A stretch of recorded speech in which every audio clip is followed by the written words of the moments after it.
Desde as margens do Nilo até os campos de batalha que moldaram o Oriente Próximo, a história de Thutmose III é uma das mais impressionantes de toda a antiguidade.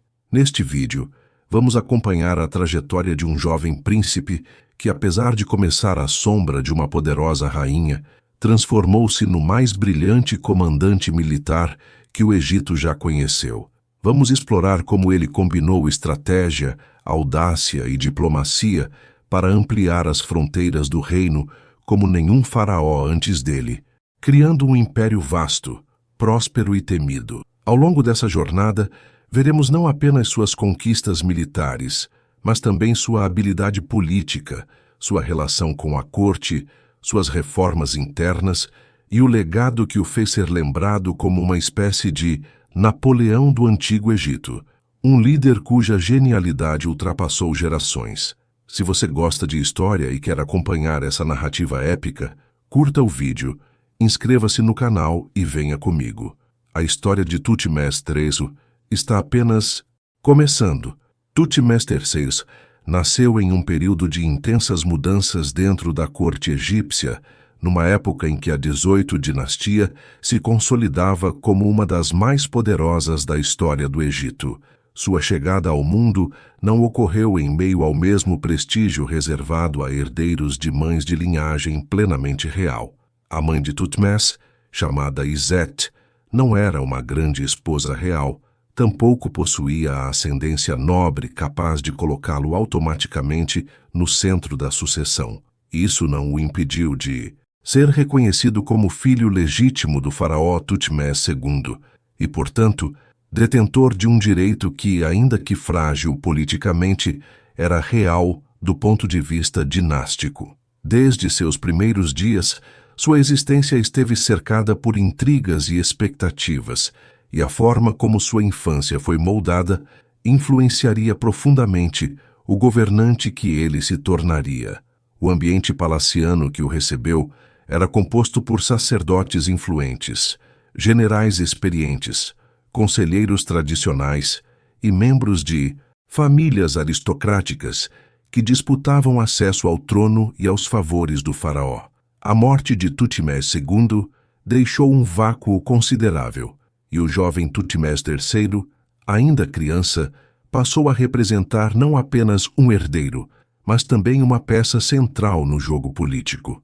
O Egito era uma potência consolidada, mas isso não significava estabilidade plena. A corte sempre foi um palco onde prestígio e autoridade se equilibravam de maneira delicada, e a entrada de Thutmose III nesse cenário ocorreu sob o olhar atento daqueles que buscavam manter influência sobre o futuro do país. Hatshepsut, a grande esposa real de Thutmose II, desempenhou um papel crucial nessa fase inicial. Embora não fosse sua mãe, ela assumiu uma posição de tutela e proteção sobre o jovem príncipe. Carismática, instruída e politicamente habilidosa, Hatshepsut logo se mostrou mais do que uma simples regente. Sua ascendência nobre e sua força de personalidade a levariam a assumir um papel muito maior, mas antes disso, foi a figura que garantiu que o pequeno Thutmose fosse educado dentro das tradições que moldavam os soberanos do Egito. Ao mesmo tempo em que cuidava de sua formação, ela também se afirmava como protagonista política, expandindo gradualmente sua autoridade diante de um príncipe que ainda não tinha idade para governar. Durante esses primeiros anos, Thutmose III recebeu uma educação que ultrapassava o simples aprendizado da escrita hieroglífica ou dos mitos fundamentais da religião egípcia. Ele foi instruído no treinamento militar desde cedo, parte essencial na formação de qualquer herdeiro da linhagem dos Thutmósidas. Era comum que príncipes fossem orientados por oficiais veteranos, acostumados às campanhas na Núbia e nas terras da Síria-Palestina. O jovem Thutmose cresceu ouvindo relatos de batalhas, estratégias e logísticas complexas que envolviam mover tropas pelo deserto e sustentar longos cercos. Aos poucos, essa educação prática despertou nele uma aptidão que surpreenderia até os mais experientes generais do reino. A religião desempenhava um papel central em sua formação, e a relação entre o faraó e os deuses era um dos pilares que sustentavam a legitimidade do poder. Sacerdotes de Amon exerciam forte influência em Tebas, e Hatshepsut, ciente do peso político desse clero, aproximou o jovem príncipe das cerimônias e dos rituais que reforçavam sua ligação espiritual com o divino. Mesmo sem o destaque imediato que outros príncipes teriam por nascimento, Thutmose III era lembrado e apresentado nas festividades como alguém destinado a ocupar um papel fundamental no futuro do Egito. Essa presença simbólica o mantinha diante do olhar público, fortalecendo sua posição dentro de uma corte que poderia facilmente tentar marginalizá-lo. À medida que crescia, Thutmose III desenvolvia uma percepção aguçada sobre o funcionamento da corte. O Palácio Real era um centro vibrante de decisões, onde cada gesto tinha significado político. Ele aprendeu a identificar interesses, alianças e disputas silenciosas entre famílias nobres. Observava com atenção como Hatshepsut consolidava gradualmente sua autoridade e como o clero de Amon se fortalecia graças aos recursos e privilégios concedidos pela rainha. Com o passar dos anos, a figura de Thutmose III, embora oficialmente reconhecida como herdeira, parecia cada vez mais distante da centralidade do poder. Mas isso não o impediu de crescer consciente do papel que o destino reservava. Sua formação militar se intensificou na adolescência. Thutmose não era apenas instruído em estratégias abstratas. Ele participava de treinos, montava cavalos, manuseava armas e acompanhava unidades do exército em pequenas deslocações que simulavam marchas reais. Seu interesse por táticas e disciplina impressionava seus instrutores, que percebiam nele uma combinação rara de vigor físico e clareza de raciocínio. Não era apenas um príncipe treinado para liderar, mas alguém que genuinamente se destacava no campo militar.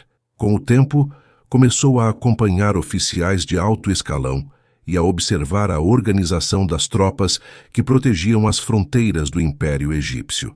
Ao mesmo tempo, ele desenvolvia uma visão clara sobre a importância da diplomacia. Os relatórios vindos das províncias estrangeiras, desde a Núbia ao sul até as cidades-estado do Levante ao norte, davam ao jovem príncipe uma noção da complexidade das relações internacionais.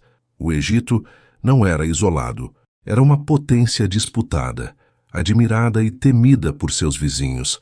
Cada região tinha sua própria dinâmica, e manter a estabilidade fora das fronteiras era tão crucial quanto preservar a ordem interna. Thutmose III cresceu consciente de que um governante eficaz precisava dominar ambos os campos. Por trás de tudo isso, havia a presença constante de Hatshepsut, moldando o panorama político. Ao assumir funções cada vez mais importantes, ela se preparava para consolidar seu próprio reinado. Thutmose III testemunhou esse movimento, e sua percepção sobre autoridade e liderança foi fortemente influenciada pela postura determinada da rainha. Mesmo colocado à margem do poder efetivo durante sua juventude, ele se formou intelectualmente em um ambiente que combinava rigidez, ambição e um delicado equilíbrio entre tradição e ruptura. Esse contexto o preparou de maneira singular para os desafios que enfrentaria. Assim, sua infância, marcada pela complexidade de sua posição familiar, pela influência dominante de Hatshepsut, pela força do clero e pelo olhar vigilante da elite militar, forjou um caráter resiliente e preparado para lidar com adversidades. Em meio a disputas internas e transformações políticas, emergia um príncipe cujo destino não seria apenas sentar-se no trono do Egito, mas redefinir o papel da monarquia egípcia no cenário internacional. Tudo o que viveu, ouviu e aprendeu nesses anos iniciais se tornaria a base para a construção de um dos reinados mais extraordinários da história antiga. A ascensão de Hatshepsut ao trono marcou um ponto de virada decisivo na vida de Thutmose III e na história da própria 18ª dinastia. Após a morte de Thutmose II, o jovem herdeiro foi coroado faraó ainda criança, mas sua idade não permitia que governasse de fato. Nessa lacuna entre legitimidade formal e capacidade prática, Hatshepsut se posicionou como regente. O que começou como uma solução temporária diante da juventude do menino, logo se transformou em um movimento político ousado. Ela transitou gradualmente da condição de regente para a de faraó pleno, assumindo atributos tradicionalmente masculinos e reivindicando para si a autoridade suprema, algo raro, embora não completamente inédito, na longa história do Egito. Thutmose III, mesmo sendo o faraó nominal, viu-se relegado a uma posição secundária nos primeiros anos de seu reinado. A estrutura de corregência que se estabeleceu era, ao mesmo tempo, funcional e carregada de tensões silenciosas. Para a maioria dos egípcios, a presença de Hatshepsut no trono era justificável pela necessidade de proteger o Estado enquanto o herdeiro crescia. Entretanto, na prática, foi a própria rainha que moldou as principais decisões administrativas, religiosas e econômicas do período. Seu governo era marcado por estabilidade interna, expansão arquitetônica e fortalecimento do clero de Amon. Mas o papel de Thutmose dentro dessa engrenagem era cuidadosamente delimitado. Isso não significa que o jovem príncipe tenha sido isolado ou negligenciado. Pelo contrário, Hatshepsut sabia que, mais cedo ou mais tarde, ele assumiria o controle total, e era do interesse dela formar um governante competente que mantivesse o legado da dinastia. Assim, Thutmose passou a ser preparado em diferentes frentes. Sua educação administrativa foi aprofundada, e ele começou a acompanhar mais de perto o funcionamento da burocracia que sustentava o império. Escribas, intendentes e vizires desempenhavam papéis fundamentais na manutenção da ordem, e Thutmose observava como decretos eram registrados, como tributos eram recolhidos e como as províncias enviavam relatórios regulares sobre a situação nas fronteiras. O exército também se tornou um campo de formação indispensável. Embora Hatshepsut fosse mais inclinada a empreendimentos econômicos e obras monumentais do que a campanhas militares, ela manteve o exército bem estruturado e utilizou expedições diplomáticas e comerciais para reforçar a imagem do Egito no exterior. Thutmose III acompanhava esse processo, estudando o papel dos generais, conhecendo a logística militar e entendendo a importância das guarnições instaladas em regiões estratégicas. Sempre que possível, ele participava de exercícios, manuseava armas e aperfeiçoava sua habilidade com o carro de guerra, ferramenta que se tornaria uma extensão de sua identidade no futuro. Ao mesmo tempo, Hatshepsut ganhava força política e espiritual. Sua associação íntima com o deus Amon era reforçada por narrativas oficiais que afirmavam que ela havia sido escolhida divinamente para governar. Os templos dedicados a Amon recebiam doações generosas e o clero tebanos ascendia em prestígio. Thutmose III cresceu dentro dessa atmosfera em que religião e poder se entrelaçavam de maneira inseparável. Para ele, compreender essa relação era fundamental.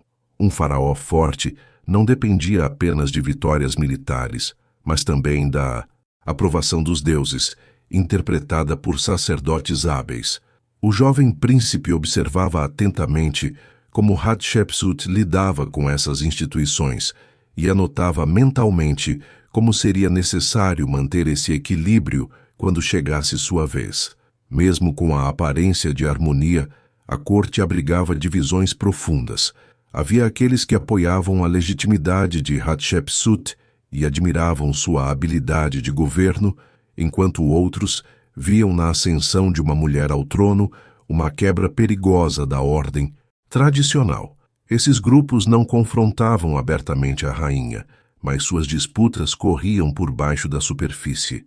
Thutmose III cresceu consciente dessas tensões, aprendendo a reconhecer aliados e opositores sem que isso fosse declarado de forma explícita. Sua sensibilidade para entender a dinâmica política da corte foi sendo aperfeiçoada aos poucos, preparando-o para lidar com conflitos mais sérios no futuro. A presença de figuras influentes, como senhores de guerra veteranos, famílias aristocráticas antigas e altos sacerdotes, formavam um mosaico complexo de interesses. Muitos desses grupos tentavam aproximar-se do jovem Thutmose, esperando que um dia ele se lembrasse de suas demonstrações de apoio. Ele percebeu que o poder não era apenas exercido dentro dos templos ou do palácio, mas também nas relações construídas ao longo do tempo. Aprendeu a escutar mais do que falar, a observar mais do que agir, compreendendo que governar exigia não apenas tomar decisões, mas também navegar entre pressões dissimuladas. Mesmo limitado em suas atribuições oficiais, Thutmose encontrava meios de se afirmar discretamente. Ele participava de certas cerimônias, era apresentado ao povo como o sucessor legítimo e tinha sua imagem preservada em monumentos, ainda que em posição secundária em relação à de Hatshepsut. Isso lhe garantia visibilidade e reforçava a ideia de que, apesar da corregência, havia um futuro governante crescendo à sombra da rainha. Essa dualidade entre presença e contenção marcou profundamente sua juventude, incentivando a disciplina e fortalecendo sua paciência. Ao longo desse período, sua educação militar continuou a ganhar destaque. Thutmose desenvolveu habilidades impressionantes com o arco, tornou-se exímio condutor de carro de guerra e treinou com diferentes tipos de armamentos utilizados pelo exército egípcio. A disciplina rígida, a necessidade de estratégias bem elaboradas e a importância da manutenção do moral das tropas moldaram sua mentalidade. O que para muitos era apenas uma rotina de treinamento, para ele era uma preparação constante para o papel que inevitavelmente teria que desempenhar. Ao observar a estabilidade relativa que Hatshepsut mantinha, Thutmose compreendeu que o poder militar era a espinha dorsal da autoridade faraônica. O período de corregência também o permitiu estudar o impacto das obras monumentais patrocinadas por Hatshepsut. Ele viu como a arquitetura era usada para legitimar o poder, criar memória e estabelecer grandeza. Karnak, luxuosamente ampliado, era um exemplo vivo de como as construções podiam reforçar uma narrativa política. Thutmose assimilou essa lição com atenção. Embora fosse jovem, percebia que governar um império exigia mais do que força militar. Exigia visão, capacidade de inspirar o povo e habilidade de deixar marcas tangíveis que sobrevivessem ao próprio governante. Esses anos formaram um líder observador, disciplinado e consciente da complexidade do poder. Thutmose III cresceu entre dois mundos, o da figura cerimonial apresentada ao povo e o da figura real que, nos bastidores, se preparava intensamente para assumir o controle. A ascensão de Hatshepsut, embora tenha limitado sua atuação imediata, serviu como uma escola rigorosa para o jovem faraó. Quando finalmente chegasse o momento de governar sozinho, ele não seria apenas um herdeiro que aguardara passivamente, mas um homem que absorvera lições profundas sobre administração, política e guerra. Tudo o que vivenciou nesse período o preparou para transformar o Egito de maneira duradoura. A morte de Hatshepsut marcou uma ruptura profunda na vida política do Egito e abriu caminho para o início do reinado pleno de Thutmose III.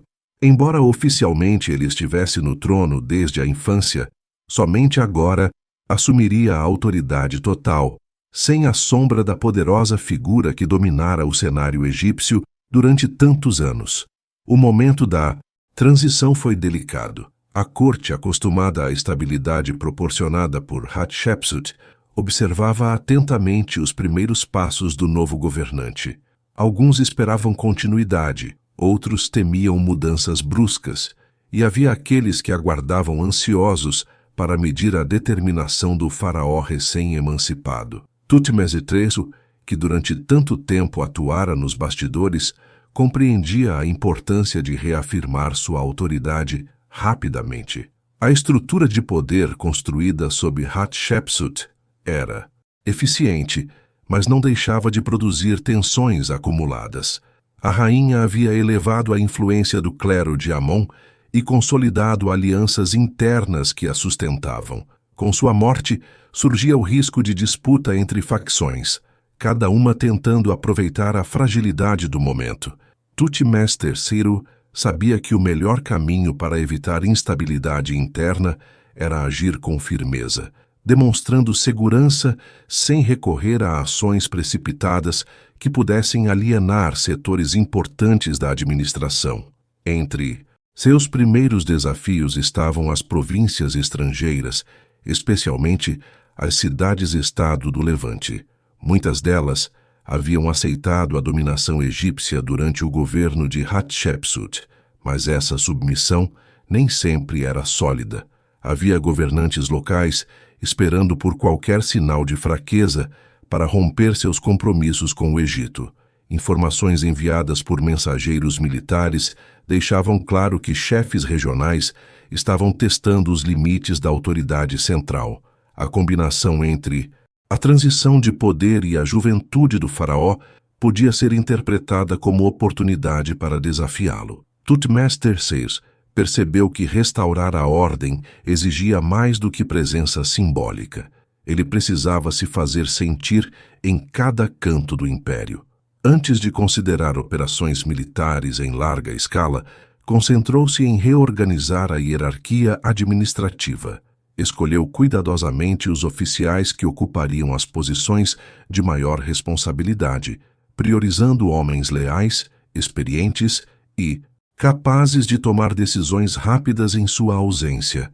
Muitos desses comandantes haviam participado de sua formação militar e conheciam sua visão estratégica. Ao consolidar essa rede de confiança, Thutmose criou um mecanismo eficiente para coordenar ações internas e externas. As tensões não se limitavam às fronteiras distantes. Dentro do próprio Egito, alguns elementos ligados ao governo anterior poderiam tentar limitar a iniciativa de Thutmose. O fortalecimento do clero de Amon durante o reinado de Hatshepsut, embora útil para estabilizar o país, também criou um grupo de grande influência econômica e religiosa. Thutmose não rompeu com essa estrutura, pois reconhecia sua utilidade, mas procurou restabelecer um equilíbrio que evitasse dependência excessiva.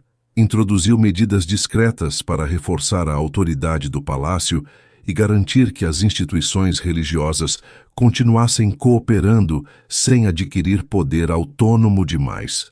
Ao mesmo tempo, demonstrava ao povo que a estabilidade havia sido preservada.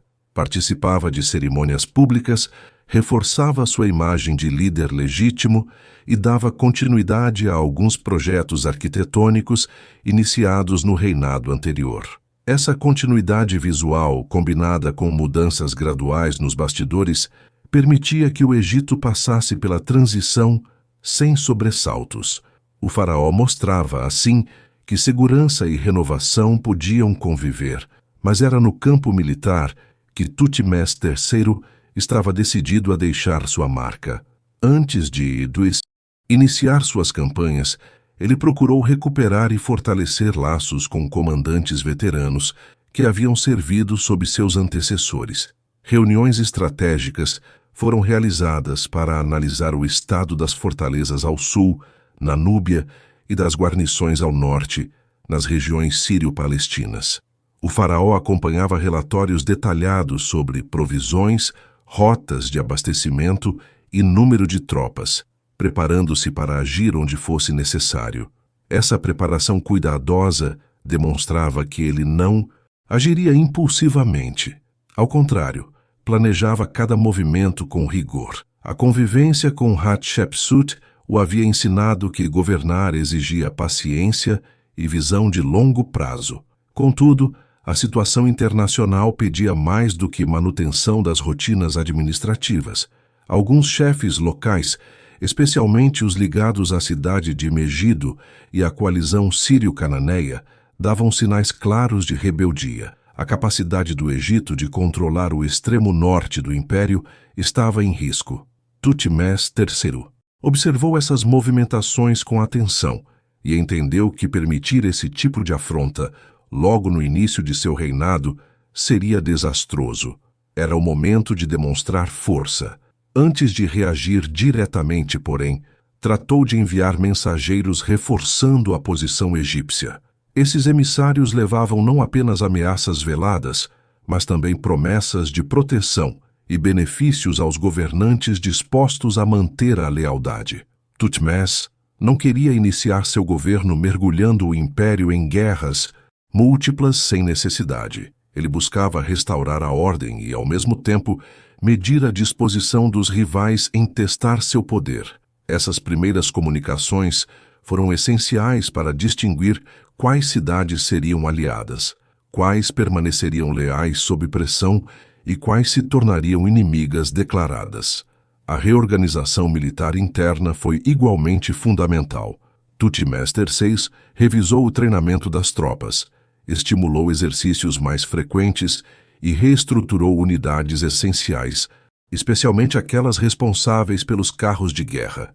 Seus anos de preparação militar o tornaram consciente das fraquezas que poderiam surgir caso o exército não estivesse completamente alinhado com sua liderança.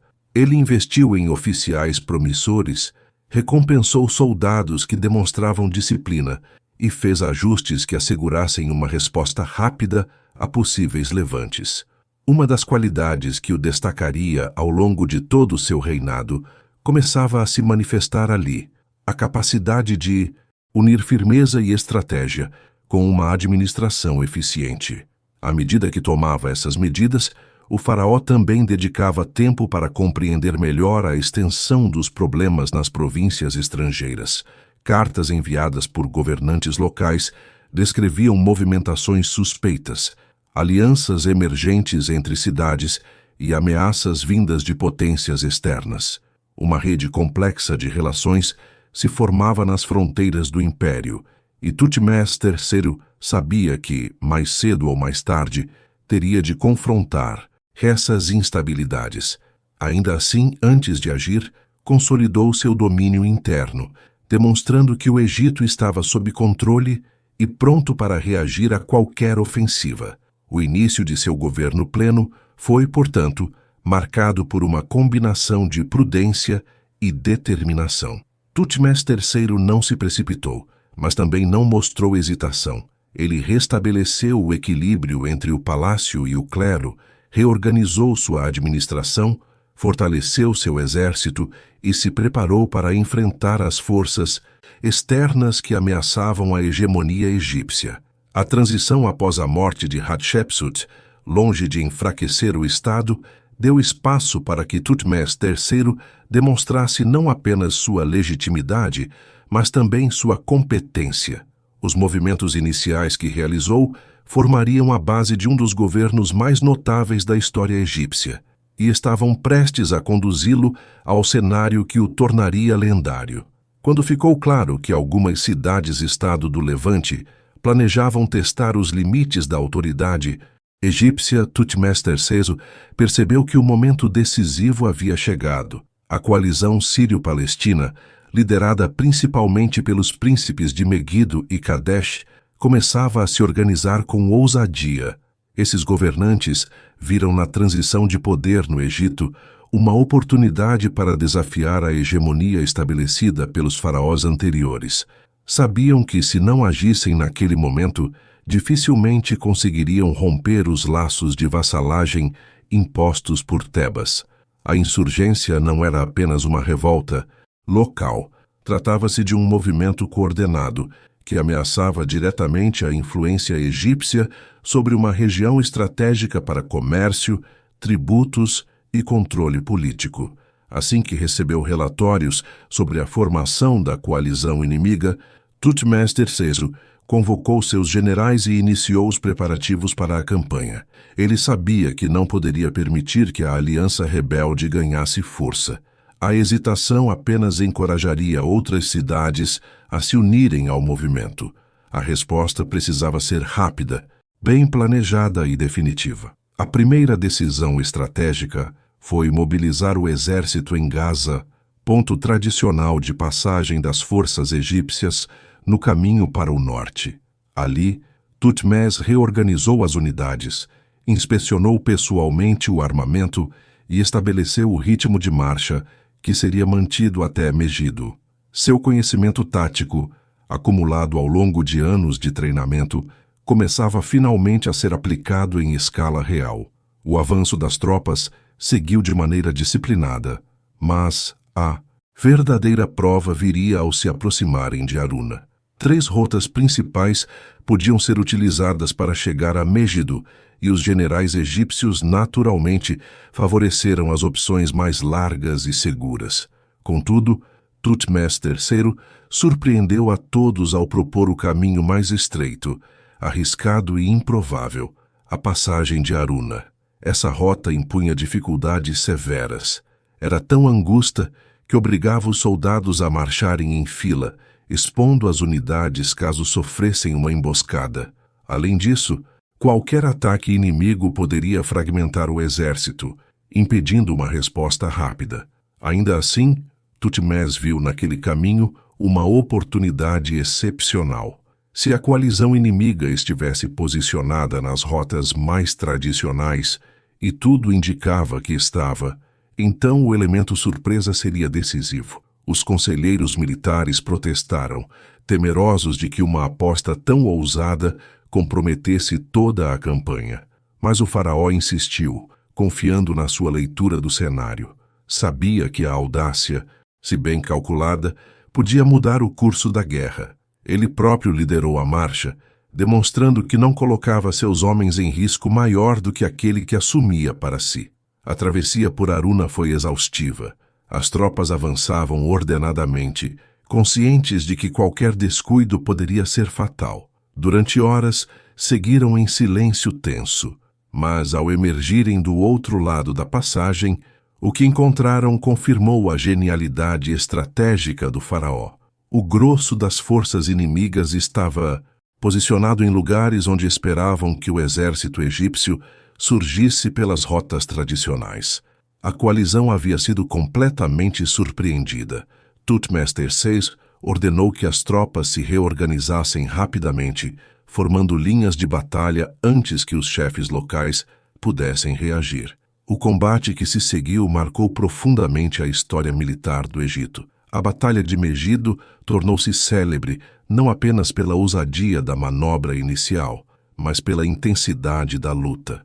As tropas egípcias avançaram com disciplina, pressionando os flancos da coalizão. Carros de guerra egípcios, movendo-se com velocidade e precisão, abriram brechas cruciais no exército inimigo. A confusão tomou conta das fileiras rebeldes, que percebiam tarde demais o erro estratégico que haviam cometido ao subestimar o faraó. Os inimigos, em desespero, recuaram para a fortaleza de Megido. Esse recuo, no entanto, trouxe outro problema para os egípcios. As tropas de Tutmés III, encantadas pela quantidade de espólios abandonados pelos rivais, carros de guerra, armamentos, cavalos e riquezas, interromperam a perseguição para saquear o campo de batalha. Essa pausa deu tempo para que muitos inimigos conseguissem entrar na cidade fortificada e se reorganizar. Tutmés, embora irritado com a distração de seus soldados, soube transformar a situação em vantagem. Ao invés de lamentar a oportunidade perdida, concentrou-se em sitiar Megido. O cerco foi longo e exigiu paciência e organização. Tutmés III ordenou a construção de paliçadas e trincheiras, cercando completamente a cidade. Impediu a entrada de suprimentos e monitorou qualquer tentativa de fuga. As semanas passaram e a pressão constante começou a desgastar a resistência da coalizão. Dentro das muralhas, A escassez de alimentos e água tornou-se insustentável. A moral dos defensores caiu e a expectativa de receber reforços, que nunca chegariam, se desfez. Quando finalmente os líderes inimigos se renderam, não apenas reconheceram a autoridade egípcia, como também tiveram de se submeter às condições impostas pelo faraó. A vitória foi absoluta. Tutmés III mostrou clemência calculada, poupando os governantes locais desde que jurassem fidelidade renovada ao Egito. Essa escolha não foi fruto de benevolência, mas de estratégia. Ao permitir que esses chefes permanecessem em seus cargos, Tutmés assegurava continuidade administrativa e evitava o surgimento de novos vácuos de poder que poderiam gerar mais instabilidade. O impacto da vitória em Megido foi imediato. A reputação de Tutmés III se espalhou por toda a região, fazendo com que muitas cidades que cogitavam a rebelião repensassem sua posição. O Egito, sob seu comando, mostrou-se não apenas forte, mas também imprevisível e habilidoso. Governantes de áreas mais distantes passaram a enviar tributos espontâneos, numa tentativa de evitar futuras campanhas contra seus territórios. A vitória reforçou a imagem do faraó como líder militar capaz de decisões ousadas e precisas, alguém que combinava coragem com inteligência estratégica. Além disso, a batalha abriu caminho para a expansão militar egípcia. Megido não foi apenas um triunfo isolado, mas o ponto de partida para uma série de campanhas que levariam o Egito ao auge territorial. O controle do Levante se estabilizou e a presença egípcia na região ganhou uma solidez que não se via desde gerações anteriores. Tutmés III consolidava com essa vitória a posição do Egito como potência dominante no Oriente Próximo. A campanha de Megido foi o primeiro grande teste do reinado pleno de Tutmés III, e ele a superou com brilhantismo. Sua estratégia na escolha da rota, a disciplina em campo e a capacidade de manter o cerco até a rendição final demonstraram ao mundo que o Egito não estava sob o comando de um jovem inexperiente, mas de um verdadeiro comandante, capaz de transformar crises em oportunidades e de utilizar a guerra como instrumento de estabilidade e expansão. Esta vitória inesquecível seria apenas o começo de uma série de conquistas que moldariam seu legado. A vitória em Megido não apenas consolidou a autoridade de Tutmés III sobre as cidades rebeldes, mas também abriu caminho para uma série de campanhas militares destinadas a reforçar, expandir e estabilizar o domínio egípcio sobre o Levante. O faraó compreendia que o triunfo sobre a coalizão sírio-palestina era apenas o primeiro passo, enquanto algumas cidades optaram por se submeter prontamente, outras mantinham sua lealdade de forma instável, esperando oportunidades para desafiar novamente o controle egípcio. A região era complexa, formada por cidades independentes, cada uma com seus próprios líderes, alianças e interesses. Manter a disciplina entre elas exigia não apenas força militar, mas presença contínua e vigilância constante. Assim que Megido se rendeu, Tutmés III iniciou um processo sistemático de reafirmação da autoridade egípcia. Uma de suas primeiras medidas foi inspecionar cidades estratégicas que controlavam rotas comerciais essenciais. Cada local que caía sob seu domínio reforçava o alcance do Egito e enfraquecia rivais potenciais. Uma dessas cidades, Kadesh, situada mais ao norte, mantinha influência sobre várias comunidades da região e possuía relações complexas com grupos poderosos, como o reino de Mitanni. Embora não fosse conquistada de imediato, Tutmés avançou gradualmente em seu entorno, minando seu poder e isolando-a de possíveis aliados. A cada campanha, o faraó deixava guarnições espalhadas por pontos-chave do Levante. Essas bases militares não tinham apenas a função de defesa, eram também centros administrativos que ajudavam a controlar o fluxo de tributos. manter a disciplina entre os vassalos e transmitir rapidamente ordens ao longo do território. A presença egípcia se tornava constante, marcando a lembrança da força do faraó em cada região. Esse sistema permitia que Thutmose, mesmo ausente da área, continuasse influenciando diretamente as dinâmicas políticas locais. As campanhas subsequentes ao norte foram cuidadosamente planejadas. Thutmose III sabia que a melhor maneira de neutralizar resistências era exibir força com regularidade. Assim, conduziu expedições anuais, demonstrando que o Egito permanecia vigilante. Durante essas incursões, tomava cidades menores que se recusavam a apresentar tributos, punia rebeliões nascentes e fortalecia sua rede de vassalos. Em muitos casos, bastava sua presença para que chefes locais se rendessem imediatamente, desejosos de evitar a destruição de suas fortificações.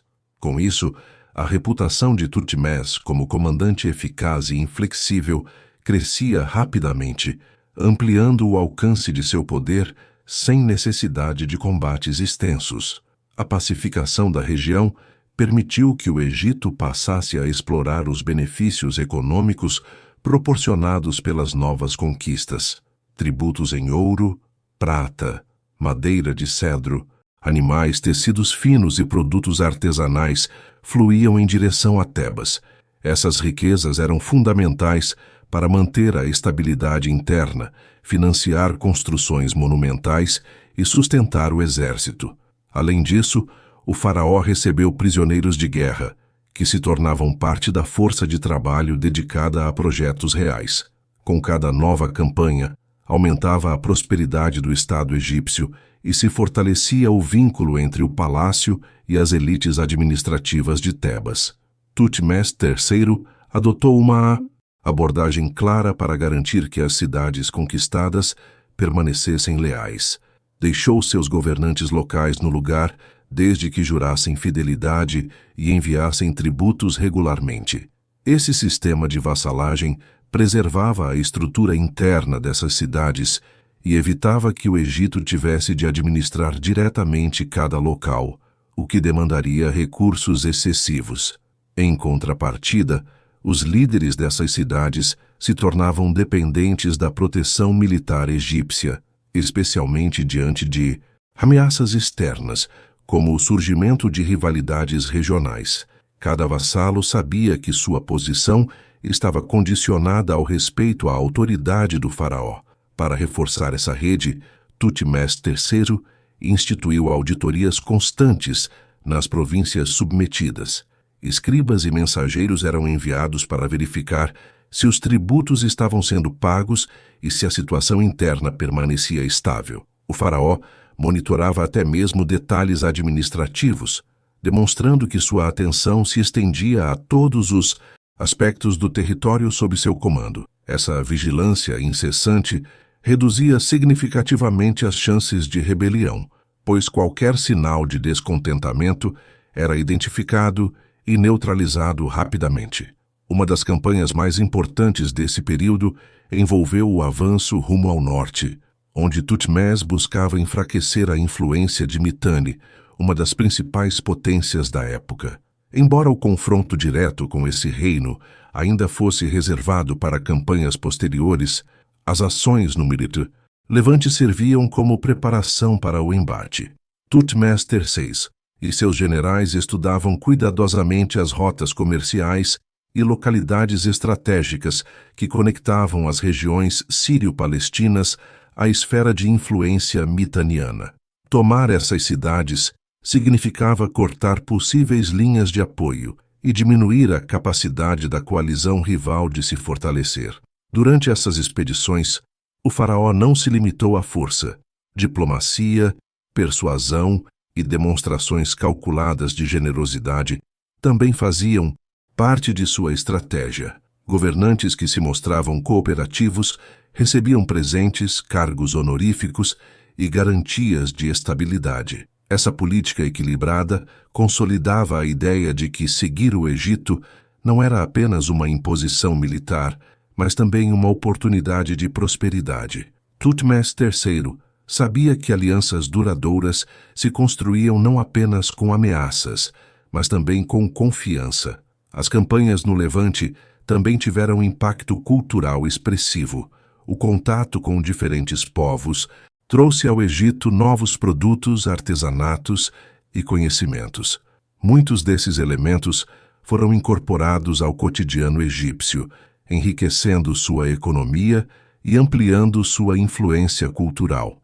Essa troca constante reforçava o papel do Egito como potência dominante e centro de inovação na região. A presença egípcia era sentida não apenas nos campos de batalha, mas também nas práticas cotidianas das cidades, que agora faziam parte de sua esfera. Com o passar dos anos, Tutmés III transformou uma região marcada por conflitos e alianças instáveis em um domínio relativamente coeso.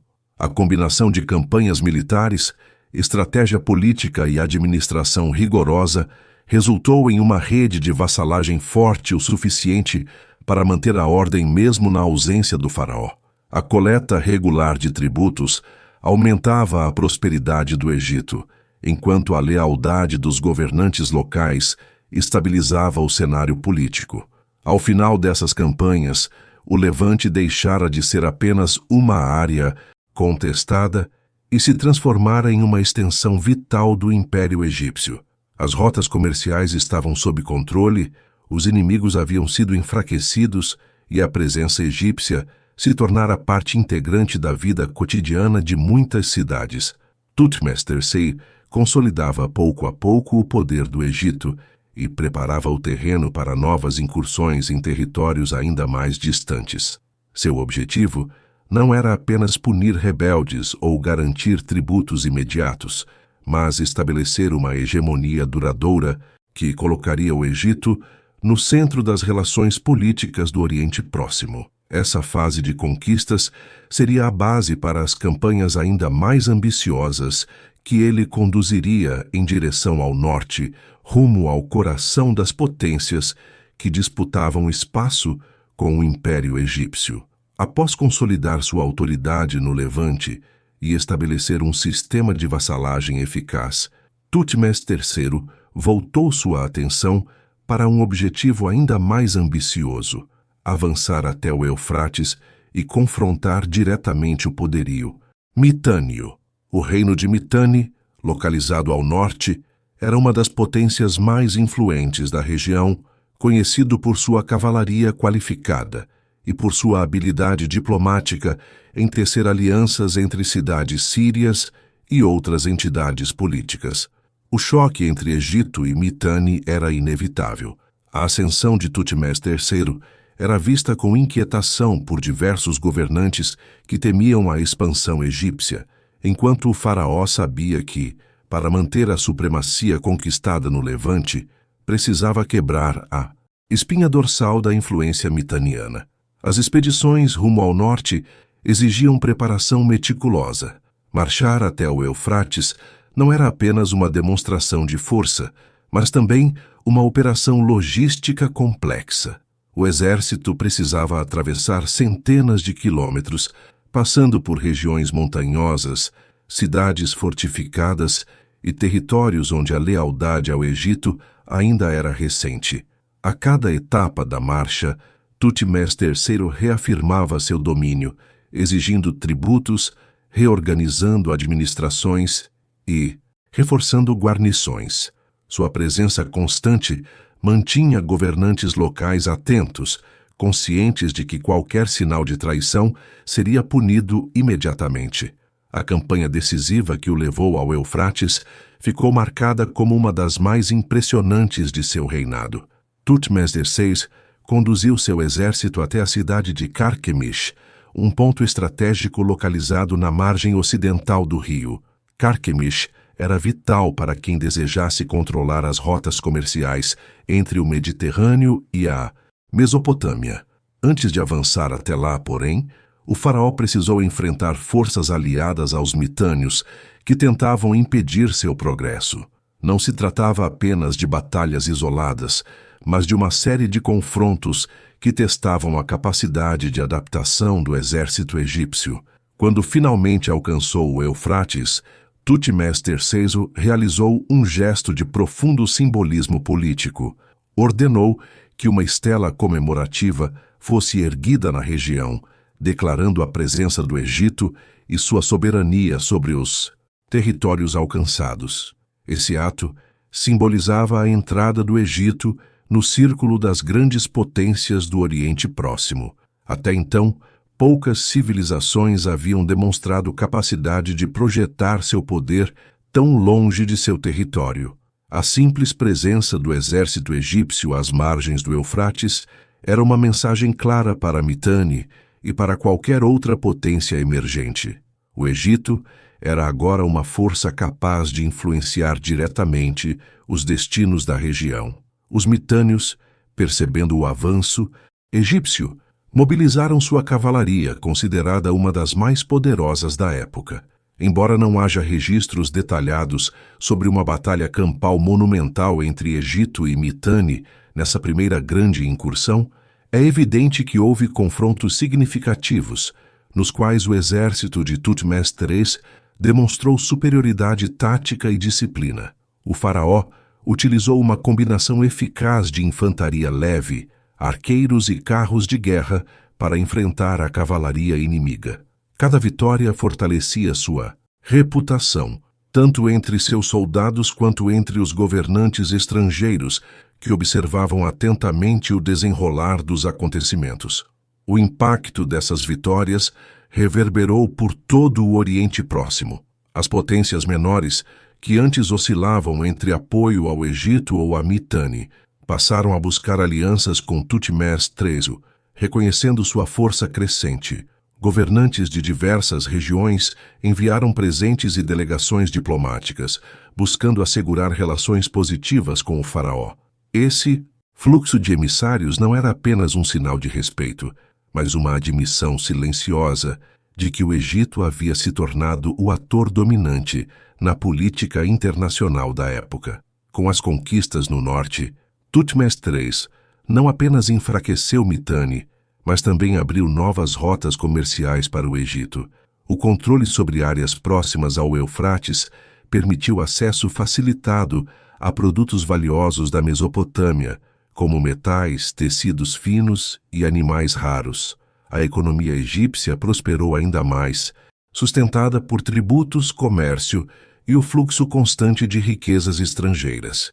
Esse crescimento econômico, por sua vez, financiou novas obras monumentais no Egito e reforçou a máquina militar que Tutmés havia construído. A exibição de força realizada durante essas campanhas tinha um propósito claro: convencer qualquer rival de que desafiar o Egito era inútil.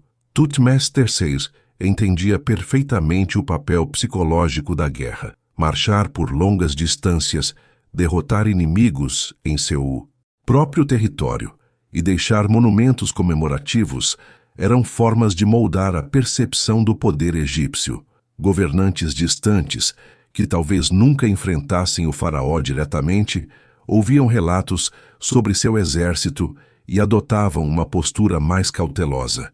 A reputação de Tutmés, construída ao longo de suas campanhas, tornava-se uma ferramenta política tão importante quanto a força militar. O equilíbrio político do Oriente Próximo mudou drasticamente com as vitórias de Tutmés III.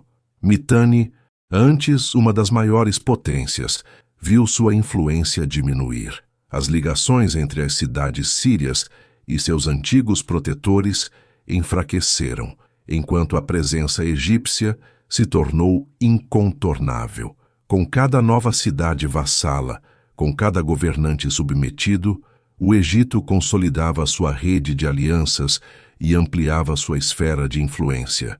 Esse novo equilíbrio favorecia diretamente Tutmés III, que se transformava no árbitro das relações políticas da região, para garantir que suas conquistas não fossem perdidas após sua partida. O faraó reforçou ainda mais o sistema de vassalagem. Cidades próximas ao Eufrates, antes sob a sombra de Mitanni, foram reorganizadas. Governantes locais receberam instruções claras sobre o pagamento de tributos, a manutenção da ordem e a obrigação de prestar auxílio militar quando solicitado. Esse modelo de administração indireta permitia que o Egito mantivesse o controle sobre vastas regiões sem diluir seus recursos internos. As campanhas no Eufrates também tiveram um efeito profundo dentro do próprio Egito. A população via Thutmese como um governante destinado à grandeza, alguém que tinha levado o país a alturas nunca antes atingidas. Os templos celebravam suas vitórias, sacerdotes narravam seus feitos e monumentos eram erguidos em todos os cantos do reino. Thutmese se consolidava como o Napoleão do Egito Antigo, uma figura de liderança incontestável, cuja força militar definia uma nova era. Ao final das incursões no norte, o Bicentos, Egito emergiu como a maior potência imperial de seu tempo. Nem Mitanni, nem as cidades sírias, nem qualquer outra entidade política era capaz de contestar sua supremacia. Thutmese III transformou o Egito em um império verdadeiramente internacional, conectado ao Mediterrâneo, ao Levante e às regiões mesopotâmicas. Seu reinado inaugurou um período de prosperidade, influência e estabilidade que deixaria marcas profundas na história do Oriente Próximo. Essas campanhas até o Eufrates simbolizaram o auge de sua ambição militar e consolidaram seu nome como um dos maiores conquistadores da história. O Egito, antes concentrado em suas fronteiras tradicionais, tornou-se protagonista em uma arena muito maior, moldando alianças, ditando regras e influenciando profundamente as dinâmicas políticas da região. Thutmese III havia demonstrado que sua visão ia além de proteger o território egípcio. Ele buscava redefinir o próprio significado de poder no mundo antigo. O auge das campanhas militares de Thutmese III abriu espaço para uma transformação profunda dentro do próprio Egito. Com o império consolidado e um fluxo constante de riquezas estrangeiras, o faraó voltou-se para a reorganização interna do Estado. Seu objetivo era garantir que as conquistas obtidas ao longo de anos de campanha não fossem temporárias, mas sim pilares de um novo Egito imperial, mais eficiente, próspero e capaz de manter sua supremacia por gerações. Essa fase de seu governo ficou marcada por reformas administrativas, militares e econômicas que moldaram a estrutura do Estado faraônico de maneira duradoura. A administração central passou por um redesenho cuidadoso. O sistema de vassalagem no Levante e a expansão territorial exigiam um aparato burocrático capaz de registrar tributos, administrar rotas comerciais e supervisionar governantes estrangeiros. Thutmese III foi criterioso na escolha de oficiais leais, muitos deles veteranos de guerra que haviam provado sua fidelidade e competência no campo de batalha. Esses homens traziam experiência prática e visão estratégica, tornando-se peças essenciais na engrenagem administrativa. O faraó buscava evitar concentrações excessivas de poder que pudessem ameaçar a estabilidade interna, distribuindo funções entre diferentes grupos e mantendo-os em constante rotatividade. O fluxo de tributos recebidos das regiões conquistadas era vasto. Chegavam ao Egito metais preciosos, animais exóticos, cavalos finos, artesanatos, madeira de cedro, tecidos, armas, produtos agrícolas e até mesmo príncipes estrangeiros, enviados como reféns políticos para garantir a lealdade de seus pais. Esses tributos eram exibidos em cerimônias públicas, reforçando a grandiosidade do faraó diante da população. Mais do que símbolos de poder, eram recursos que impulsionavam a economia interna. Oficinas artesanais se expandiram, templos ampliaram suas atividades e novas construções começaram a surgir em várias regiões. O enriquecimento do Estado favoreceu um florescimento cultural marcante.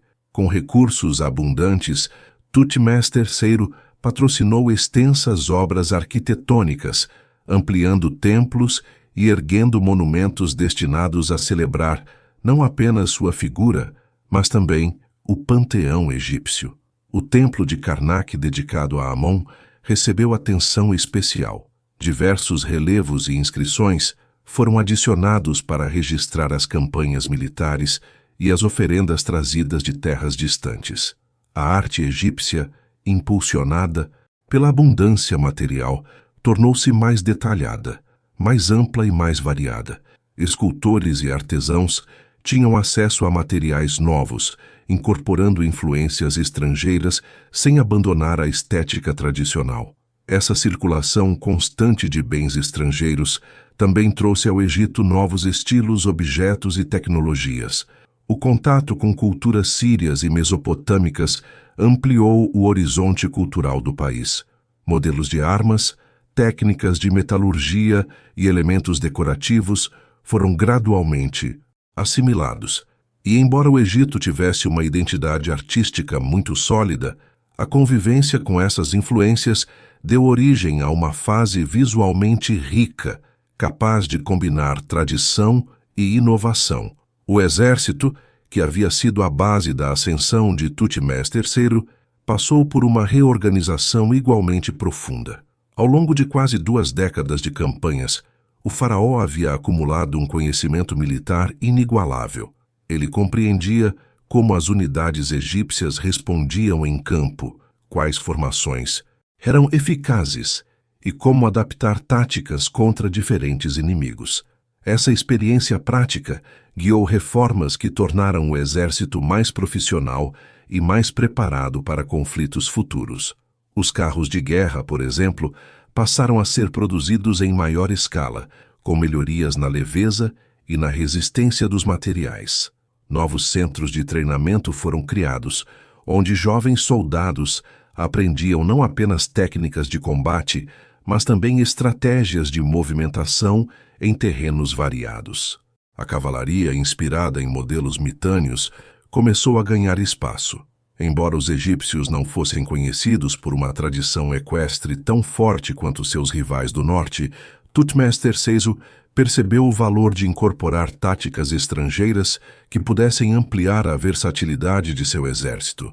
A hierarquia militar foi padronizada de forma mais rígida. Oficiais que haviam se destacado em campanhas receberam cargos administrativos, integrando o sistema de governo. Essa fusão entre militares e administradores civis reforçava a autoridade do faraó e criava uma rede de lealdade difícil de romper. Tutmés III confiava na disciplina e no espírito de corpo construído ao longo dos anos, sabendo que essa base humana sólida garantiria a continuidade do poder egípcio mesmo em sua ausência. As reformas econômicas também entrelaçavam o funcionamento do exército. Parte significativa dos tributos estrangeiros era destinada ao financiamento militar, compra de armamentos, criação de arsenais e manutenção de guarnições em pontos estratégicos do império.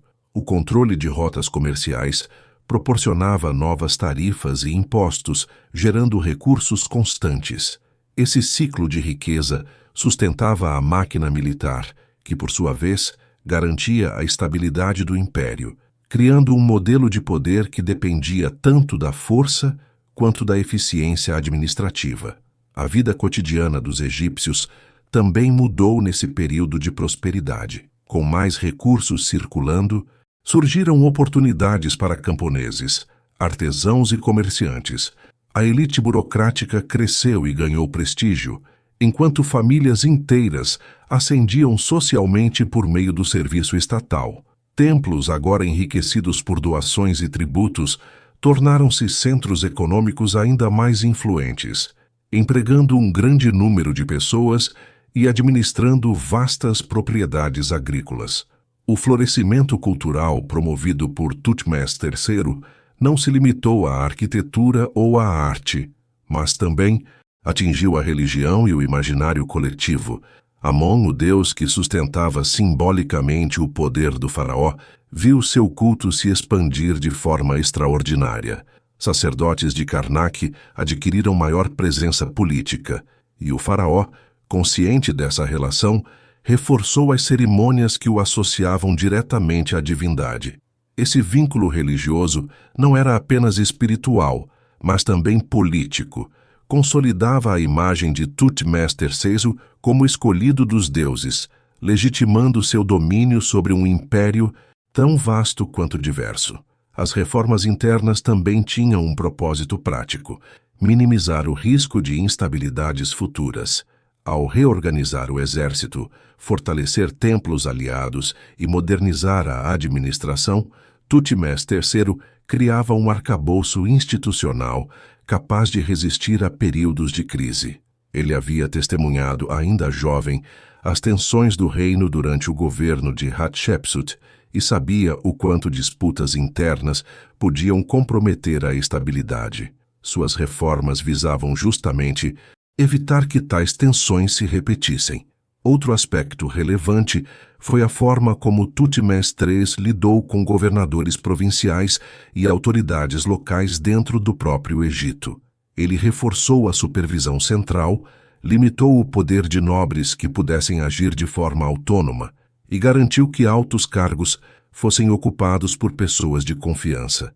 Essa prática evitava que grupos regionais ganhassem força suficiente para desafiar o faraó, mantendo o equilíbrio interno firmemente em suas mãos. O resultado dessas reformas foi um Egito mais integrado, mais eficiente e mais forte do que jamais havia sido. A riqueza acumulada com as conquistas não se dissipou, mas foi direcionada para a construção de um Estado imperial robusto, capaz de sustentar o peso de um império que se estendia do Sudão ao Eufrates. A administração, o exército e a economia trabalharam em conjunto para manter esse sistema funcionando, criando uma era de estabilidade que marcaria profundamente o restante da 18ª dinastia. Com cada obra concluída, com cada reforma implementada, Thutmose III deixava claro que seu objetivo ia além da conquista militar. Ele queria garantir que o Egito se mantivesse como a principal força política do Oriente Próximo por muito tempo.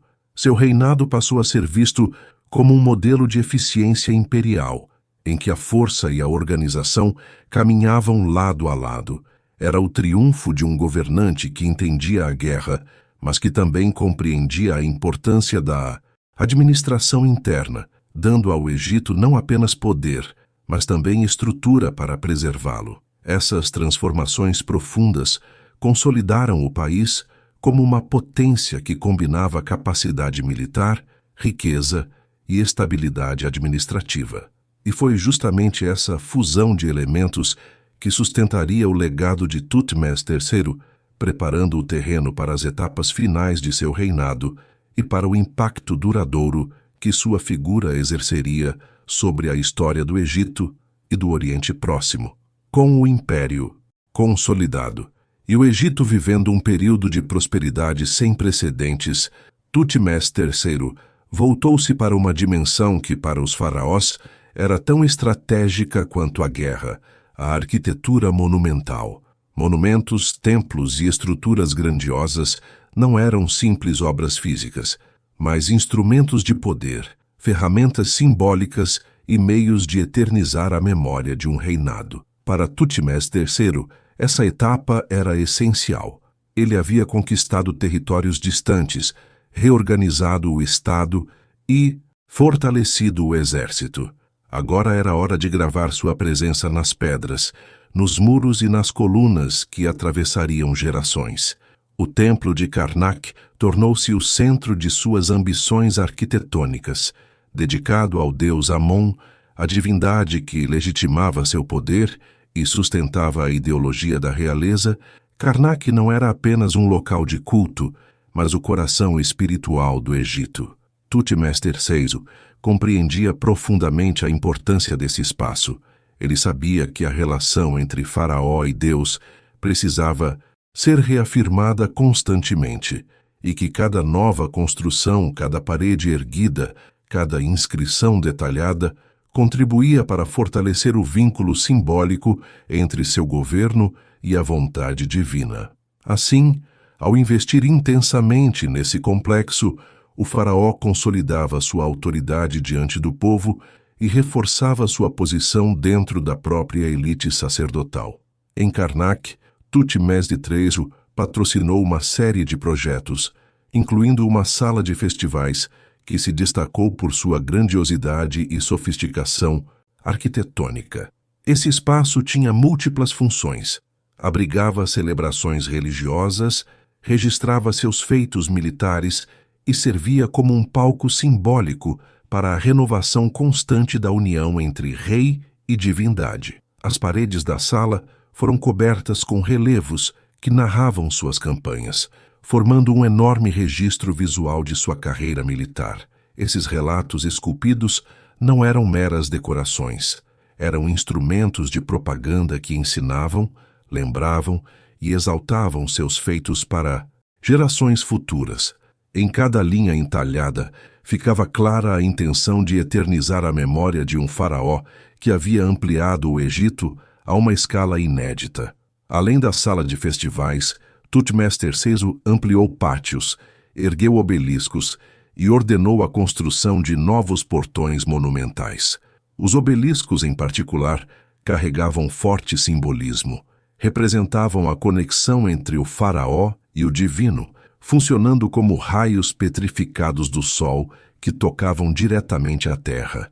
Esses monumentos, erguidos com precisão e elegância, projetavam poder pela própria escala colossal. Cada obelisco celebrava vitórias, alianças e oferendas a Amon, e sua colocação em pontos estratégicos do complexo reforçava a narrativa de que Thutmose III era o escolhido do Deus, o governante abençoado que mantinha o equilíbrio do cosmos.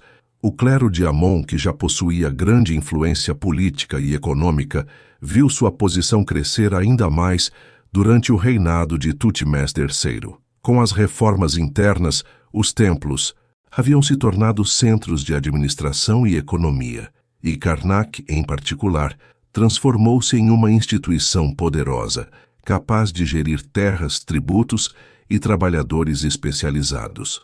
O faraó, longe de se sentir ameaçado por esse poder, buscou consolidar uma relação vantajosa com os sacerdotes.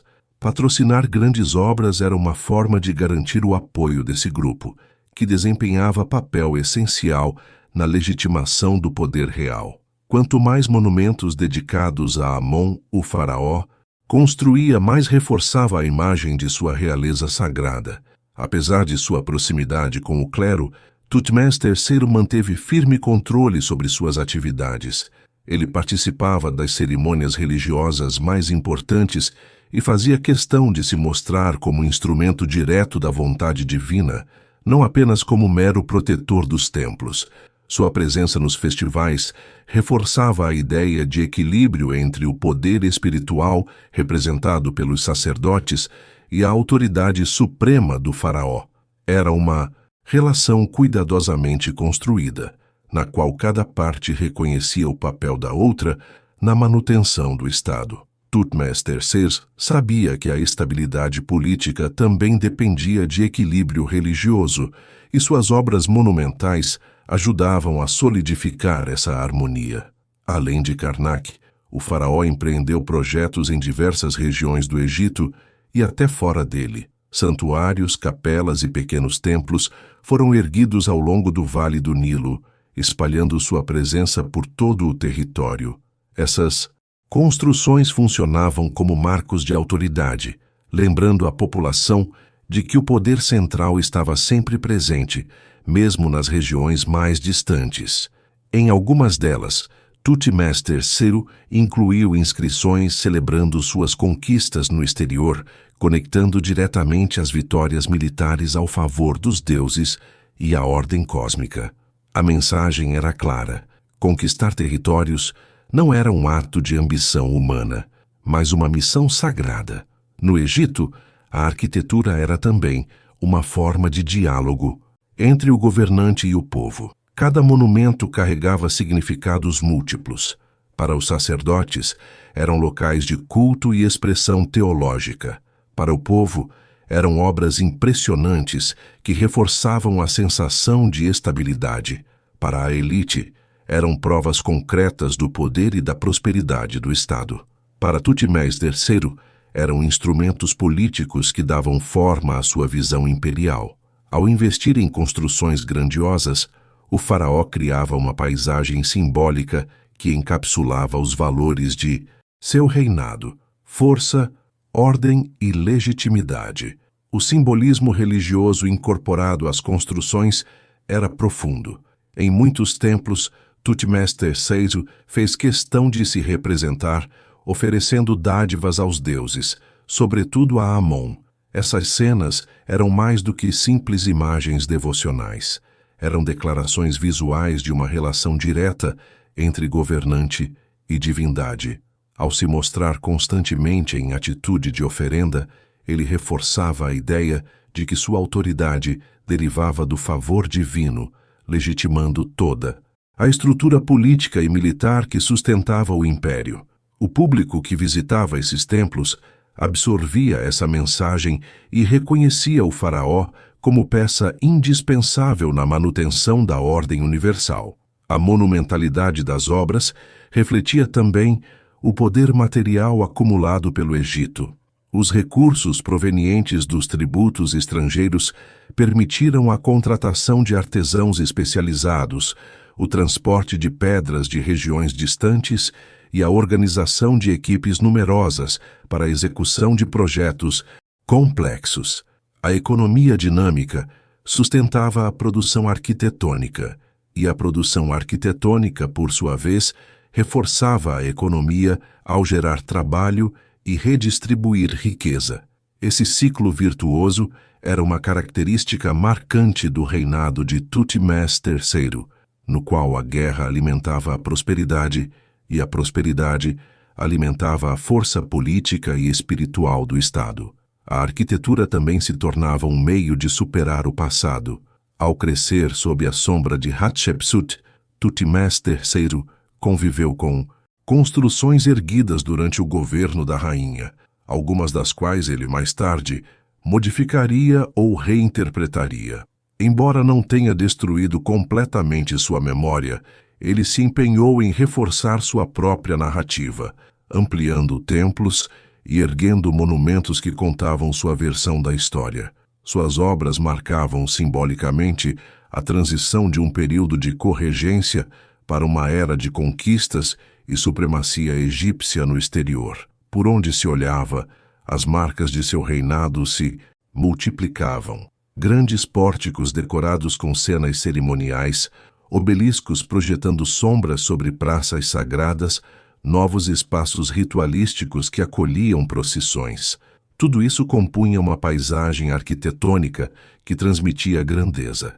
Era uma forma de garantir que, mesmo após seu desaparecimento físico, sua presença continuasse viva.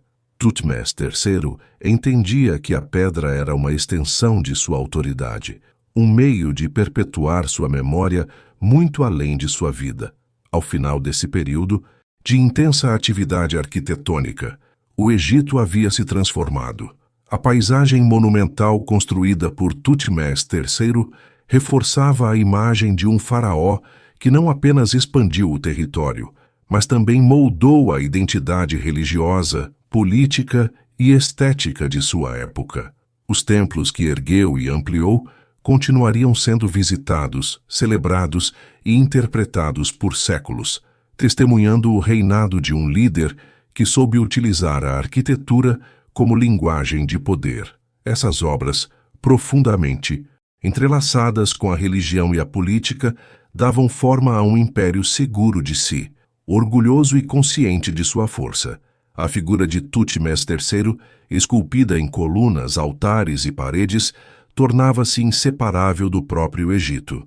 E assim, por meio da arquitetura monumental, o faraó assegurava não apenas glória pessoal, mas um legado que continuaria a inspirar admiração muito depois de sua morte. Com o império firmemente estabelecido e as fronteiras asseguradas, os últimos anos do reinado de Bisinsou Thutmose Ses revelaram um governante amadurecido pela experiência, cuja autoridade se sustentava tanto na força quanto na habilidade diplomática.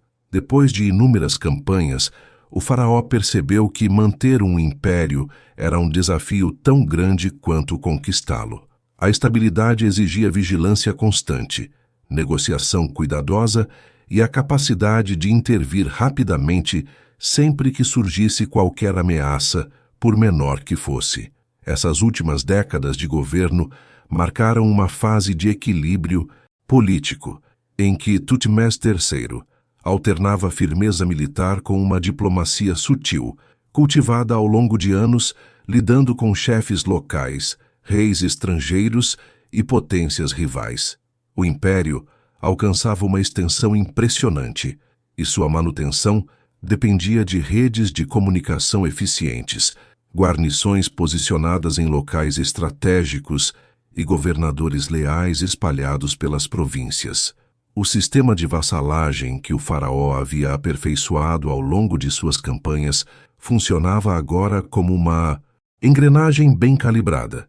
Governantes de cidades-estados sírias, chefes tribais e líderes de principados asiáticos enviavam presentes regulares, cumpriam os tributos acordados e mantinham seus filhos na corte egípcia como reféns políticos. Esses jovens, criados no Egito e educados segundo costumes locais, tornavam-se laços vivos entre suas terras de origem e a autoridade faraônica. Nas fronteiras setentrionais, onde o confronto com Mitanni havia marcado o auge de suas campanhas, o cenário tornara-se mais diplomático. Embora o reino mitânio ainda existisse e mantivesse influência, estava enfraquecido o suficiente para evitar confrontos diretos. Interações protocolares, troca de emissários e acordos tácitos garantiam que a paz fosse preservada, ainda que sob a sombra da supremacia egípcia. Thutmose III compreendia perfeitamente que a guerra não era sempre o caminho mais vantajoso, especialmente quando a vitória já havia sido assegurada no campo simbólico e político, que nas regiões do sul, ao longo da Núbia, sua autoridade permanecia sólida. Guarnições bem estabelecidas, fortificações reforçadas e uma administração organizada impediam levantes e asseguravam o fluxo constante de riquezas, incluindo ouro, gado e produtos naturais valiosos. Para Thutmose III, a Núbia era tanto uma fonte de recursos quanto uma zona estratégica que conectava o Egito a regiões mais distantes do continente africano. Manter essa área sob controle era essencial, e suas políticas firmes garantiram décadas de estabilidade. Com o passar dos anos, o faraó foi gradualmente reduzindo a necessidade de campanhas frequentes. A reputação que havia construído em décadas de guerra tornara-se uma arma poderosa. Governantes estrangeiros sabiam do alcance de seu exército, conheciam seu histórico de vitórias e entendiam que desafiá-lo significava enfrentar uma força quase invencível. Esse respeito, ou medo, funcionava como um escudo que dispensava, muitas vezes, o uso da violência. A diplomacia de Thutmose III era, portanto, reforçada por uma ameaça implícita de poder absoluto. A corte egípcia, durante esse período, tornou-se mais rica e sofisticada. A presença de reféns estrangeiros, artesãos de diversas regiões e emissários de terras longínquas criavam um ambiente cosmopolita, marcado pela troca de ideias, objetos e costumes. A vida palaciana refletia o tamanho do império. Luxos provenientes da Ásia, animais exóticos trazidos de terras distantes, joias e artefatos criados com materiais estrangeiros reforçavam a imagem de um Egito conectado ao mundo. Esse cenário permitia que Thutmose III cultivasse sua imagem não apenas como um guerreiro, mas como um governante erudito, capaz de dialogar com culturas distintas e exercer influência sem recorrer constantemente às armas. Ao longo desses anos finais, sua vida familiar ganhou papel mais visível. Seu filho, o príncipe Amenófis II começou a participar de cerimônias, campanhas e tarefas administrativas, sendo cuidadosamente preparado para sucedê-lo. Thutmose III, consciente da importância da continuidade dinástica, fez questão de integrar o jovem príncipe ao cotidiano do Estado, garantindo que testemunhasse o funcionamento interno da burocracia, as relações com o clero e os mecanismos que mantinham o império de pé. As tensões sucessórias que tantas vezes haviam marcado os reinados anteriores foram mitigadas por essa transição gradual, na qual o herdeiro aprendia diretamente com o próprio faraó. As esposas reais, as concubinas estrangeiras e os filhos que viviam na corte faziam parte de uma rede de alianças cuidadosamente construída. Muitas dessas mulheres eram filhas de governantes vassalos, presentes políticos destinados a consolidar laços diplomáticos. Essa prática, comum no Oriente Próximo, reforçava a posição do Egito, pois criava vínculos familiares que dificultavam traições ou rebeliões. Thutmose III sabia que essas alianças matrimoniais eram tão úteis quanto tratados formais, funcionando como acordos silenciosos entre poderosos. No plano interno, a relação com o clero de Amon manteve-se equilibrada. O templo de Karnak continuava crescendo, sustentado por doações, tributos e propriedades administradas com eficiência. Os sacerdotes, conscientes de que o reinado de Thutmose III representava um período de prosperidade religiosa, tratavam-no com extremo respeito. Em festivais como o Opet, sua presença era celebrada com grande pompa, reforçando o vínculo entre faraó e divindade. Nesse contexto, o governante amadurecido surgia diante do povo não apenas como um conquistador, mas como um mediador entre o mundo divino e o humano. Com o peso dos anos, Thutmose III passou a ser visto como uma figura quase mítica. Sua trajetória impressionante, desde a juventude marcada por incertezas até o comando absoluto do maior império já visto no Egito, transformara-o em um símbolo vivo de força e perseverança. Nas províncias asiáticas, seu nome era mencionado com respeito em conselhos políticos. Governantes estrangeiros enviavam cartas, presentes e emissários buscando manter relações favoráveis. No Egito, sua imagem estava intimamente conectada à ordem e à estabilidade. Ele havia se tornado o guardião de um sistema que funcionava com precisão, sustentado por décadas de disciplina administrativa e militar.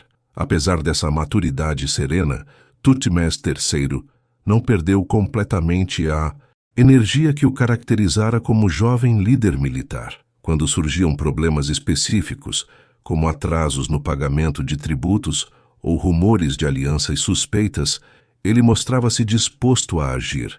Ainda liderou campanhas menores, destinadas mais a reafirmar presença do que a conquistar territórios. Essas intervenções pontuais garantiam que ninguém se esquecesse do alcance de sua autoridade. A simples notícia de que o faraó estava organizando tropas bastava para restaurar a ordem em várias regiões. Sua saúde, entretanto, começou a declinar. Isso não o impediu de continuar governando, mas era evidente que os dias de marchas longas, batalhas intensas e viagens constantes haviam ficado para trás. Mesmo envelhecido, ele continuava a participar de cerimônias, reuniões administrativas e festivais religiosos, preservando a imagem de um rei ativo e vigilante. A corte sempre o via como a figura central do governo, e o povo, ao observá-lo durante festividades, encontrava nele a confirmação de que o Egito permanecia firme e protegido. Os últimos anos também foram marcados por reflexões sobre seu próprio legado. Consciente de sua importância histórica, Thutmose III cuidou para que registros detalhados de suas campanhas fossem preservados. Em templos e monumentos, descrições de suas vitórias, listas de tributos e representações de cidades estrangeiras continuavam sendo gravadas. Era sua forma de garantir que a memória de seu reinado permanecesse intacta, impressa em pedra para resistir ao tempo. Quando a velhice avançou a ponto de limitar seus movimentos, Amenófis II assumiu parte significativa das responsabilidades administrativas, mas sempre sob supervisão do pai. Essa transição suave permitiu que o império entrasse no período seguinte sem rupturas bruscas, mantendo a continuidade que Thutmose III havia planejado cuidadosamente. Ao final de sua vida, o faraó era reconhecido como um dos maiores líderes de toda a história do Oriente Próximo. Sua reputação ultrapassava fronteiras e sua figura era lembrada tanto por sua habilidade militar quanto por sua capacidade de governar com equilíbrio, autoridade e inteligência política. O Egito que ele deixaria para trás era uma potência estável, respeitada e próspera, moldada por décadas de conquistas e por uma administração refinada. Assim, encerrava-se a jornada de um governante cuja presença marcara profundamente a história do Antigo Egito. Um líder que, nos últimos anos de reinado, consolidou não apenas um império, mas também uma imagem de maturidade, respeito e poder que continuaria viva por séculos.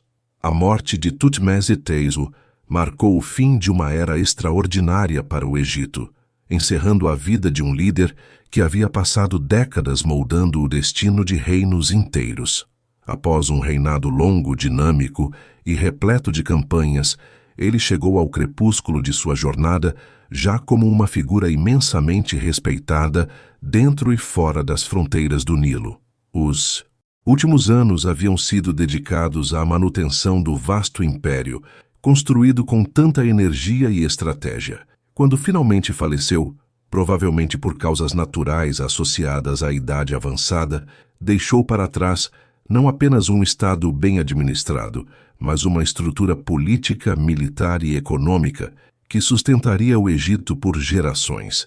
Seu corpo foi preparado com todos os rituais dignos de um faraó de sua magnitude e levado ao Vale dos Reis, o cemitério monumental que abrigava os soberanos da 18ª dinastia. Ali, em uma tumba profundamente escavada na rocha, sua múmia seria colocada sob camadas de proteção, selada por paredes que narravam feitos, deuses e passagens simbólicas para a eternidade. A tumba construída para ele, hoje conhecida como KV-34, representou um marco na iconografia funerária egípcia. Suas paredes exibiam uma das primeiras versões completas do chamado Livro do Amduat, um texto sagrado que descreve a jornada do Sol pelo mundo subterrâneo. A escolha desse conteúdo, juntamente com o estilo artístico peculiar, reforçava não apenas sua fé na proteção divina, mas também a ideia de um rei plenamente consciente de seu papel na ordem cósmica. Cada espaço ressaltava sua autoridade, seu vínculo com os deuses e sua convicção de que, mesmo além da morte, continuaria exercendo influência sobre a estabilidade do mundo.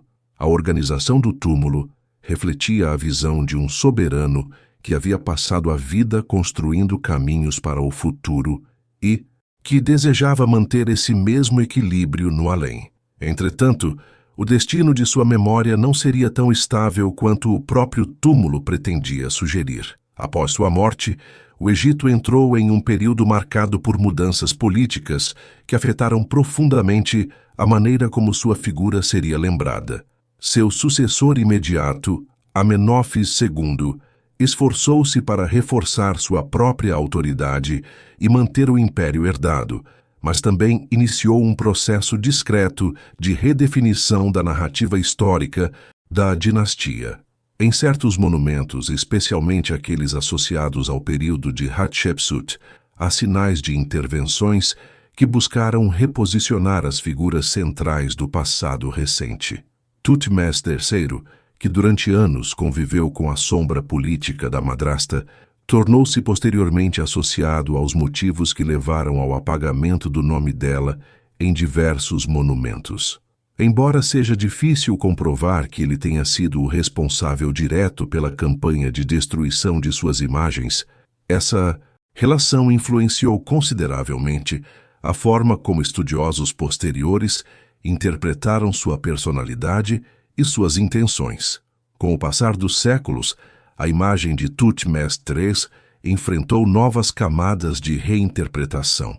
Em algumas fases, foi lembrado de maneira mais pragmática, como um governante que ampliou o território egípcio e trouxe riquezas ao país. Em outras, sua figura apareceu envolta em julgamentos morais baseados em relatos fragmentados e análises incompletas dos registros antigos. A falta de documentação contínua ao longo dos milênios contribuiu para essa oscilação, permitindo que cada geração moldasse sua figura de acordo com suas próprias expectativas. Em certos períodos, principalmente no advento da egiptologia moderna, arqueólogos e historiadores tentaram reconstruir sua personalidade com base nos indícios deixados em seus monumentos, inscrições e objetos encontrados ao longo do Nilo e no Oriente Próximo. Foi nessa fase que sua reputação como estrategista militar excepcional tomou forma mais consolidada, graças à análise detalhada de suas inúmeras campanhas registradas nos templos de Karnak. A narrativa militar de seu reinado, quando revisitada por estudiosos, revelou um comandante disciplinado, paciente e profundamente criativo. Suas campanhas não eram apenas conquistas pontuais, mas movimentos pensados para desarticular alianças inimigas, controlar rotas comerciais, garantir o fluxo de tributos e cimentar a presença egípcia em regiões estratégicas. A Batalha de Megido, uma das mais célebres da antiguidade, ressurgiu como um modelo exemplar de estratégia e coragem, enquanto suas expedições posteriores até o Eufrates mostraram a capacidade de projetar poder muito além das fronteiras tradicionais do Egito. Esse conjunto de ações levou muitos estudiosos a compará-lo a líderes militares de eras muito posteriores, reinterpretando sua figura sob lentes modernas e reconhecendo sua genialidade em termos amplos, não apenas dentro do contexto egípcio. Com o avanço das pesquisas arqueológicas no século XIX e início do XX, novas descobertas reforçaram essa reputação. A identificação de sua múmia no esconderijo de Deir el-Bahari, juntamente com outros faraós da 18 e 21 dinastias, provocou grande comoção. Ao analisarem seu corpo, pesquisadores perceberam marcas que indicavam uma vida longa e fisicamente exigente, traços coerentes com alguém que passara boa parte da existência em campanhas e inspeções militares. Sua preservação relativamente boa, apesar de algumas deteriorações naturais, também alimentou o fascínio público por sua figura. Esse momento marcou uma virada na percepção mundial sobre Thutmose III, transformando-o de um nome conhecido principalmente por especialistas em um símbolo popular da grandeza militar egípcia. À medida que mais estudos surgiram, sua imagem evoluiu para algo maior do que a de um simples conquistador. Tornou-se um exemplo de liderança administrativa, capaz de equilibrar diplomacia e força, austeridade e inovação. Essa reavaliação ampliou o entendimento do impacto político e cultural de seu reinado, mostrando que suas ações moldaram não apenas um período, mas séculos de história faraônica. Seu legado passou a ser visto como uma combinação única de visão estratégica, capacidade organizacional e profundo senso de identidade estatal. O Egito que deixou para seus herdeiros era um país fortalecido, conectado ao mundo e dotado de uma estrutura sólida, capaz de resistir às pressões externas da época. Hoje, Thutmose III é reconhecido como um dos maiores líderes militares da história antiga, frequentemente colocado ao lado de figuras que, muito depois dele, também transformaram fronteiras e nações. Sua trajetória, reconstruída por meio de estudos, inscrições e monumentos, mostra um governante que entendeu a complexidade do poder e soube utilizá-lo de forma abrangente, deixando marcas profundas, tanto no Egito quanto nas terras que conquistou. Seu nome ressoa como símbolo de disciplina, astúcia e domínio político, lembrando-nos de como a habilidade humana de planejar e agir com determinação pode alterar inteiramente o curso dos povos. Com sua morte e posterior reinterpretação ao longo dos milênios, a figura de Tutmés III alcança um status quase mítico, combinando fatos históricos, percepções culturais e admiração moderna.